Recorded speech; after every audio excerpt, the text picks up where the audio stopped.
Oui, stop, tu roules sur le boulevard BD, spécial boulevard Tintin. Ce livre est fait pour toi. La tintinophilie en 300 questions. Plusieurs générations ont lu et relu les albums de Tintin au pays des soviets, à l'Alphart. Les aventures du petit reporter à la houppe n'ont plus de secret pour de nombreux lecteurs. Mais ont-ils en tête tous les détails de leur lecture ? Pris dans les histoires, concentrés dans l'action, on passe parfois vite sur certains indices.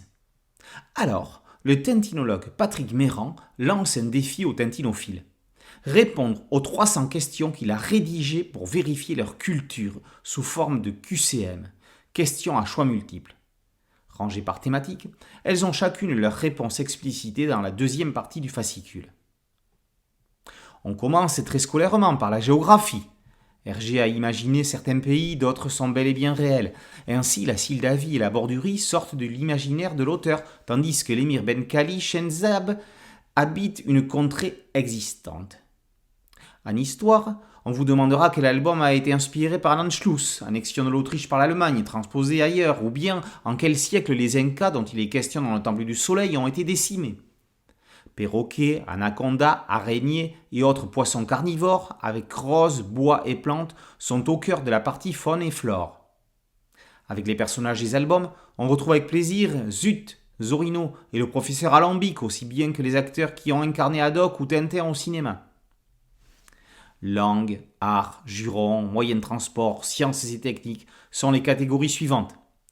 Réservé aux lecteurs licenciés en tintinophilie ou préparant un doctorat sur le thème, le coin des spécialistes propose des questions plus pointues. Quelle est la monnaie de la Sildavie ?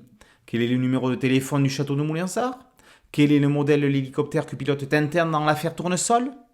Quelques questions sur Hergé terminent la liste.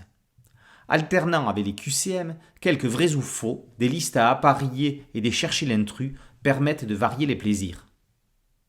Que vous soyez un véritable spécialiste ou un simple amateur, vous prendrez un plaisir non dissimulé à faire appel à vos souvenirs pour vous prendre au jeu.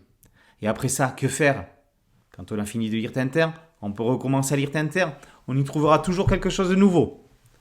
La tintinophilie en 300 questions par Patrick Meyrand est paru aux éditions Sepia. Boulevard BD, c'est un podcast audio, un site dédié et une chaîne YouTube. Merci de liker, de partager et de vous abonner. A très bientôt sur Boulevard BD. Ciao.